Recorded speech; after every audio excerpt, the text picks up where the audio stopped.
Devenu tous les personnages de la seconde A, 8 ans après la fin de My Hero Academia. Parce qu'entre le chapitre 431 qui sert d'épilogue et le databook Ultra Age sorti en mai 2025, l'auteur Kohei Horikoshi nous a donné des informations sur absolument chaque personnage. Et croyez-moi, il y en a qui ont vraiment évolué de manière incroyable et d'autres qui ont très mal fini. On en profitera pour déterminer si certains ont terminé en couple. Cette vidéo va être assez complète et m'a demandé pas mal de temps. Alors surtout, n'hésite pas à laisser un petit like pour me donner de la force. On va explorer tout ça personnage par personnage, en commençant par celle qui a littéralement changé la société japonaise. Ochako est devenue l'une des personnes les plus importantes du pays. Et attention, je ne parle pas juste de puissance, je parle en termes d'influence et d'impact social. Après sa bataille contre Toga lors de la guerre finale, Ochako a complètement changé de perspective. Elle a compris que pour vaincre le mal, il ne suffit pas de tabasser les méchants, il faut aussi comprendre et analyser les causes profondes qui les ont menés à être des vilains. Alors elle est d'abord retournée à UA afin de terminer ses études et dans le chapitre 431, on remarque qu'elle passait beaucoup de temps avec Deku. Mais ça, on y reviendra. Ensuite, elle a lancé un projet national de conseil pour les personnes avec des alters étranges ou mal compris. Le but étant d'offrir un accompagnement psychologique pour éviter qu'ils ne soient rejetés par la société ou qu'ils ne basculent du côté des vilains, exactement comme Toga. Et ce projet a tellement bien fonctionné que le taux de criminalité au Japon a considérablement baissé. Le gouvernement a même reconnu son travail, un grand bravo à Ochako. Parlons maintenant de Tsuyu, qui est devenue héroïne professionnelle en solo. Elle a même ouvert sa propre agence de héros, qui se situe près de chez ses parents, car elle voulait être plus proche de sa famille et passer plus de temps avec eux. Elle travaille dur en tant que héroïne, mais dès qu'elle peut, elle aide aussi Ochako avec son service de conseil pour les alters. Ces deux-là sont restés meilleurs amis et essaient de passer le maximum de temps ensemble. C'est beau de voir que même après être devenues des héroïnes, elles n'ont jamais oublié leur amitié. Maintenant, on parle du vrai gagnant de la seconde A,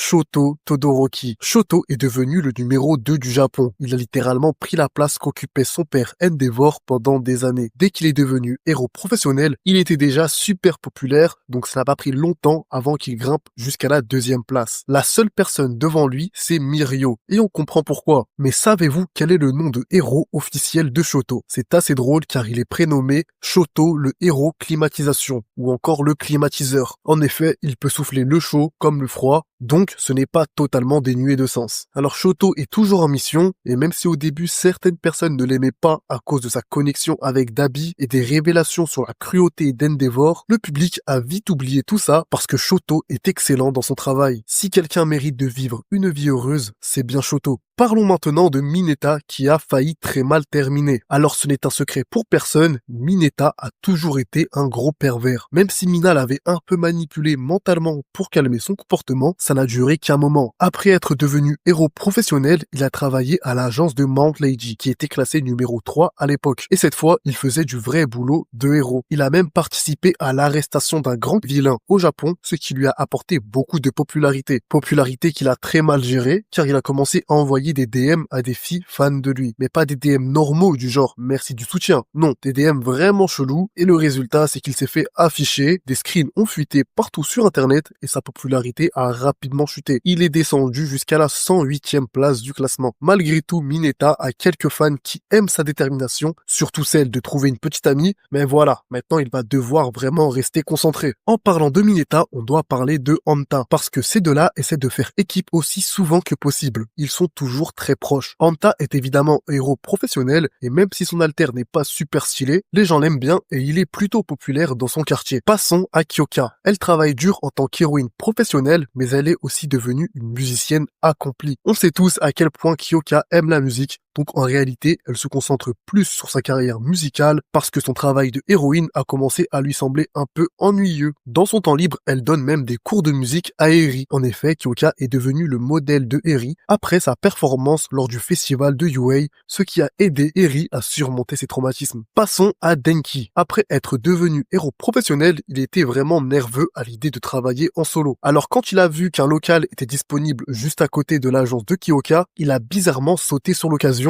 pour être plus proche d'elle. Après, on le sait, ces deux-là ont toujours été très proches, ils étaient assis ensemble en classe et maintenant leurs agences sont aussi voisines. Hanta a carrément demandé ce qu'il se passait entre les deux et pourquoi est-ce qu'ils étaient si proches. Alors, on n'a pas de confirmation officielle, mais je pense que ce sont des clins d'œil de l'auteur pour nous dire qu'ils ont fini ensemble. J'attends vos avis dans les commentaires. Mezo Shoji, c'est bien plus qu'un simple héros professionnel. Il est devenu un énorme symbole pour défendre les droits des utilisateurs d'altères de type mutation. En grandissant, les gens de son village étaient terrifiés par son apparence. Il était jugé, battu, harcelé, juste parce qu'il essayait d'interagir avec les autres. Une fois, une petite fille a pleuré en voyant son visage, ce qui l'a poussé à porter un masque pour ne plus effrayer les gens. Mais maintenant, il ne porte son masque que quand il est en mission de héros. Sinon, il montre fièrement son visage et ses cicatrices. Shoji est maintenant un leader dans les relations entre les utilisateurs d'altères de mutation et le reste de la société. En parlant de Shoji, on doit parler de Koji. Même s'il est héros professionnel, il est surtout le bras droit de Shoji dans sa lutte pour les droits des utilisateurs d'altères de mutation. Ça lui importe peu de ne pas être sous les projecteurs, il est juste fier d'aider, fier de Shoji et fier d'être son meilleur ami. Ces deux-là continuent de travailler ensemble pour un meilleur futur pour tous les utilisateurs d'altères de mutation. On passe à Kirishima qui est devenu un héros super populaire, exactement comme son idole Crimson Riot. Mais honnêtement, Kirishima est devenu encore plus populaire que lui. Grâce à sa force, à son dévouement et à ses discours, Kirishima a reçu énormément d'attention médiatique. Ils ont même fait un documentaire sur sa vie, ce qui a encore plus boosté sa célébrité. Quelqu'un d'autre qui est devenu super populaire aussi, c'est Mina. Elle est devenue une véritable superstar en tant qu'héroïne pro, surtout auprès des jeunes fans grâce à son énergie et à ses danses. Elle a même commencé à organiser des événements de danse partout dans le pays. En plus, elle apparaît dans d'autres grands événements de danse et reste très connectée avec ses fans. Et je sais que beaucoup d'entre vous espéraient que Kirishima et Mina finissent en couple. On sait qu'ils passent beaucoup de temps ensemble, donc c'est à vous de décider s'ils ont fini ensemble ou pas. Et c'est au tour de Katsuki Bakugo. Ce mec est évidemment aussi devenu héros professionnel. Il travaille vraiment dur pour devenir le héros numéro 1 du Japon, ce qui est son rêve depuis toujours. Il a grimpé dans le classement des héros super vite parce que sa puissance est clairement abusée. Mais un jour, un fan l'a filmé en pleine action. Et Bakugo, comme à son habitude, criait sur tout le monde. La vidéo est devenue virale et malheureusement, la popularité de Bakugo a énormément chuté. Son classement est tombé jusqu'à la 15e place. Katsuki est clairement assez fort pour devenir numéro 1, mais les gens n'arrivent pas à passer outre le fait qu'il soit agressif et impoli avec tout le monde.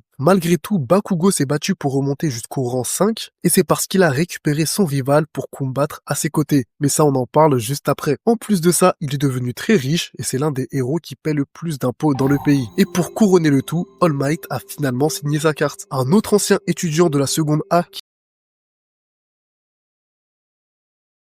La seule chose qu'on sait sur lui, c'est qu'il est héros professionnel, qu'il fait toujours beaucoup de pâtisseries et qu'il est assez populaire. Passons à Mashirao, qui est aussi devenu un héros, mais il gère aussi son propre dojo d'arts martiaux. On sait tous à quel point il aimait les arts martiaux et c'est littéralement tout son style de combat. Tout se passe tranquillement de son côté. Quelqu'un d'autre qui est devenu super populaire, c'est Toru, l'invisible. Après être devenue héroïne pro en solo, elle a obtenu une combinaison spéciale qui devient invisible quand elle le devient aussi. Cependant, son alter a commencé à lui poser des problèmes car elle ne peut pas vraiment contrôler quand elle devient visible ou invisible. Un jour, lorsqu'elle travaillait, son visage est devenu visible. Et à ce moment, quelqu'un a pris une photo de son visage, puis l'a postée sur les réseaux sociaux. Tout le monde l'a trouvée super mignonne et elle a instantanément grimpé dans le classement des héros et a même eu des propositions de contrats de mannequinat. Mais Toru ne travaillait pas seule comme héroïne parce que le prochain personnage dont on doit parler est son assistant, Yuga Aoyama. Et comme on le sait déjà, ces deux-là travaillent super bien ensemble. Donc maintenant, ils sont meilleurs amis et Yuga a finalement atteint son objectif en combattant aux côtés de Toru. Parlons de Momo. Elle n'est pas seulement devenue héroïne professionnelle, elle aide aussi Ochako dans son projet. Elles font du conseil pour les alters et visite des écoles élémentaires pour guider les enfants. En plus, elle utilise son intelligence et ses connaissances pour faire beaucoup de recherches et être impliquée dans de nombreux projets. Momo utilise vraiment son cerveau pour changer le monde. Et quelqu'un d'autre qui aide Ochako avec son conseil pour les alters, c'est Tenya. On sait tous à quel point Ochako et Tenya étaient proches, donc dès qu'il peut, il l'aide aussi. Mais bien sûr, il est principalement héros professionnel. Tenya a hérité de l'agence de son frère après avoir obtenu son diplôme et être devenu héros. C'est exactement ce qu'il avait dit qu'il ferait au début de l'anime, perpétuer l'héritage de son frère après que lui ne puisse plus être un héros à cause de ses blessures. Mais contre toute attente, les blessures de son frère ont fini par guérir. Ils travaillent maintenant ensemble. On passe à celui que beaucoup attendent, Izuku. On se le rappelle, Après avoir vaincu Shigaraki et All for One, Deku a complètement perdu le One for All. Certains fans étaient vraiment déçus parce qu'on pensait que le rêve de Deku était inatteignable. Mais en réalité, même sur le One for All, il lui restait quand même quelques résidus de cette puissance. Alors c'était pas énorme, mais assez pour qu'il puisse terminer ses études à UA et obtenir sa licence de héros professionnel. Mais par la suite, au lieu d'être un héros, il est devenu professeur principal à UA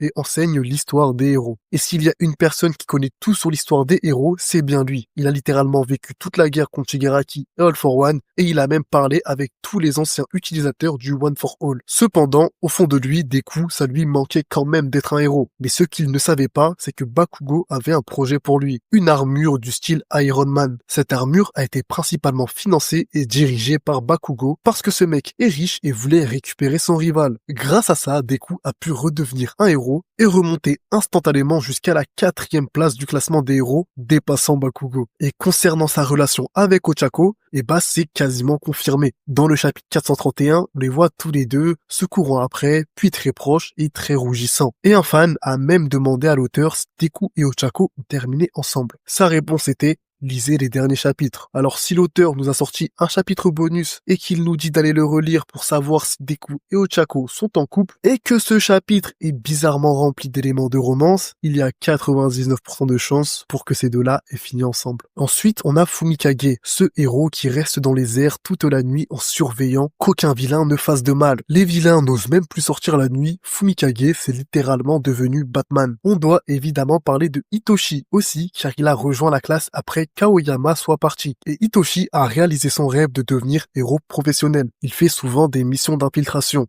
En plus, il travaille souvent la nuit et est donc devenu très proche de Fumikage. D'ailleurs, il laisse pousser ses cheveux pour ressembler à Aizawa. J'attends en commentaire vos retours sur la vidéo, ça m'aiderait énormément pour pouvoir proposer le meilleur contenu. Surtout, n'oublie pas le petit like. Pour ma part, je suis très content concernant la fin du manga. L'auteur a répondu à toutes nos interrogations tout en laissant un peu de liberté d'interprétation pour la communauté.